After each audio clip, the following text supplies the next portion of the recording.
My husband and I thought we were good parents.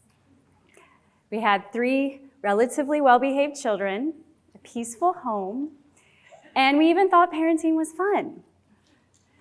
That's why 10 years ago, we made the decision to become foster parents. We knew of the great need in our community for good foster homes, and we felt equipped. I have a master's in a social work field, and we spent the first year of our marriage working at an emergency children's shelter, so we really thought we knew what we were getting into. We were excited when we got the call for our first foster baby, a 2-month-old baby boy born 2 months early, exposed to multiple substances in the womb. When he came to us, he was healing from a skull fracture, broken ribs, and a 3rd-degree burn on his foot. He was literally injured from head to toe. And he experienced all of this in another foster home, all before he was even supposed to have been born. He experienced more trauma in his little life than most of us will have in a lifetime. But we quickly began the work of healing him. There was never a more held baby. And within a couple of weeks, his bones started to heal, and he was plumping up, and we used to joke that his cheeks had cheeks, and it felt amazing. We patted ourselves on the back and thought, we are good parents. I remember thinking, I'm so glad he won't remember what happened to him. I didn't know then about the long-term impacts of trauma. Fast forward a few months, and we were asked to adopt not only him, but his 2-year-old sister, who has her own history in the foster system. We were in love. We didn't want to be a loss in either of their lives, so we said yes. And you would think adding 2 children to a family of 5 wouldn't be that big of a deal. Remember, they are young, and we are good parents. But things got really hard really fast. The traditional parenting that worked so well with our older 3 was not working with these 2. In fact, sometimes it made things worse. We were overwhelmed and sinking fast. Our son would have hour-long rages. These were not typical toddler fits, but intense rages that we nicknamed wobblers. I now know that these wobblers are a common characteristic of children with fetal alcohol spectrum disorder, or FASD. Most of you probably know about fetal alcohol syndrome. That's just one diagnosis under the FASD umbrella. And it's thought that FASD is the #1 developmental disability in the world, 2.5 times more common than autism, and 28 times more common than Down syndrome. And it's estimated that 1 in 20 school-aged children have an FASD, but often they're undiagnosed, and most of us don't know about it. I didn't, but we knew about these wobblers. And I remember one night during a particularly intense wobbler where I had been trying to help my son for over an hour, collapsing to our living room floor in the fetal position, weeping and crying out to God, "Help me help him." I no longer felt like a good parent. And it was at this lowest stage of parenting that we discovered Trust-Based Relational Intervention, or TBRI, and it was the answer our family needed. It was not an overnight fix, but a journey that we are still on today. And through TBRI, I learned about the long-term impacts of trauma, the 5 B's of trauma. Number 1, trauma impacts the brain. It actually causes physical changes and changes in brain chemistry. B number 2, trauma impacts the body. Children with a history of trauma often have sensory processing issues and difficulty with self-regulation. The 3rd B, trauma impacts biology. It can even change the way DNA is expressed in your body. And the 4th B, trauma impacts the belief system. Children who've been abused or neglected struggle with their self-worth. And those 4 Bs are often the underlying cause of the 5th B, which I knew about, and I saw in those wobblers. Trauma impacts behavior. TBRI is such a rich intervention based on years of neuroscience and attachment research that there is no way I can share it all with you today. It's created from the Karen Purvis Institute of Child Development. But today, I'd like to share with you the highlights that helped my husband and I learn how to be good enough parents for our children. The most important thing I learned through TBRI is that behavior is an expression of a need, and my job is to meet needs. So I learned to ask a magic question. What does this baby need? Whether it was a baby in my arms, a toddler on the floor, or a teenager towering over me, what does this baby need? TBRI taught me to think in terms of what my children's brains and bodies needed. My favorite tool for understanding the brain comes from Dr. Dan Siegel, and it's called the hand model of the brain. So if you'll take your hand and make a fist, this is your brain. So here you have your brain stem, and you come up around here, and we have your prefrontal cortex. And this is where logic and language, creativity, decision-making, and all these really good things live here in the upstairs brain. If you take your fingers and lift them up, you see your thumb there? That represents your amygdala, which is actually about the size of your thumbnail. And that is the switch that's responsible for fight, flight, or freeze. So our downstairs brain, our survival brain.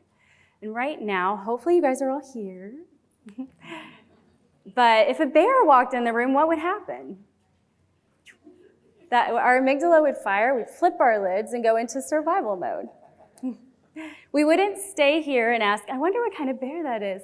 I wonder how it got in here. So this part of our brain is really important. It keeps us alive. Children with a history of trauma get an extra workout in this part of their brain during critical stages of development. Their amygdala can grow quite larger than a neurotypical brain. It's like their amygdala is lifting weights. So this helped me understand why my son could flip his lids so easily and stay flipped for so long. But in addition to learning about his brain, I needed to learn about my brain. Because what happens when our kids flip their lids? We tend to flip ours, and nothing good happens here, right? So I had to learn about my triggers. I realized that if my son had a wobbler in public, I was more likely to flip my lid. Because remember, I'm a good parent, and good parents don't have kids that act like that. So I had to learn strategies to keep my brain online. Things like deep belly breath. And through TBRI, I learned that I needed to teach these things to my kids when they were here, so that when they flipped, they could use them. Things like bubble breath. I also learned that we all have a pressure point right here, that when we apply pressure there, it calms our body and our brains, and we often do this when we're upset without even thinking about it. Through TBRI, we make it fun and call it the magic mustache. But you have to be careful when you teach these things to your kids because they will pull them out on you. It was not unusual for my son to see me doing this across the room and yell out, "Mom, you need to do the magic mustache." My favorite tool for those wobblers was a weighted blanket. We could put that blanket around him and it would calm his body and his brain. And those wobblers went from 1 hour to 30 minutes to 10 minutes to us being able to see him like this and say, "What do you need? Do you need your weighted blanket?" And bring him back down. And now those wobblers are essentially non-existent. TBRI also taught me that my children needed a lot of yeses. They had received the biggest no that anyone could have in life. the loss of a primary caregiver. And I will never be able to fill that void. But I can give a lot of yeses and fill their emotional bank accounts. Children in nurturing homes hear yes hundreds of thousands of times in the first 2 years of life. And children who have a history of abuse or neglect and didn't get that, they're operating at a deficit. So we have to give yeses. And to illustrate the importance of a yes, I'd like to do an activity with you. So if you will do me a favor and close your eyes. And I want you to think about what's going on in your mind and in your body as we go through this. No. No. I said no. We can't. No. We're not going to do that. No. I said no. No. Yes. Yeah. Sure. You got it. We can do that. Yes. You betcha. Yes. Yes. Okay, you can open your eyes. How many of you liked it when I said no? How many of you liked it when I went from no to yes? And you knew this was an exercise. I wasn't really telling you no. So how much more does this impact children who have a history of no's and have a big amygdala? They need a lot of yeses. So we learned to add a lot of yeses into our family. I even got creative and learned how to turn a no into a yes. So instead of, no, we can't have ice cream today, I learned to say, yes, we'll have ice cream tomorrow to celebrate the end of the week.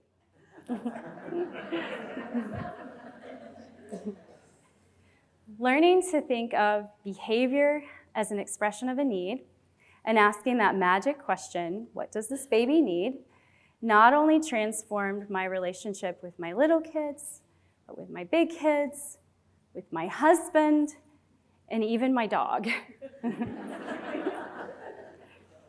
It became so much a part of who I am that it's impacted every relationship.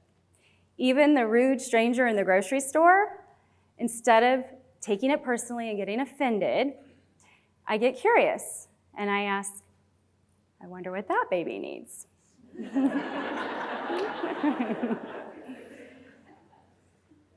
Did they not get enough yeses as a child?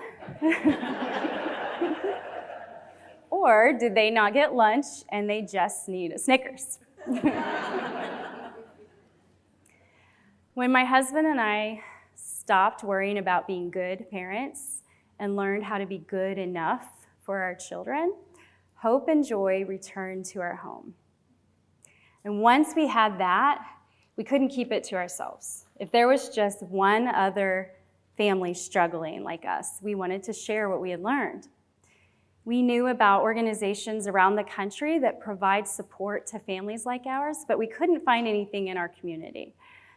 So the next Google search was how to start a nonprofit. And the Pearl Project was born. And now through this work, my husband and I get to share hope and healing with families like ours. We help vulnerable children know their value by educating, encouraging, and equipping caregivers, professionals, and entire communities on the impact of early trauma and the power of asking that magic question, what does this baby need? Thank you.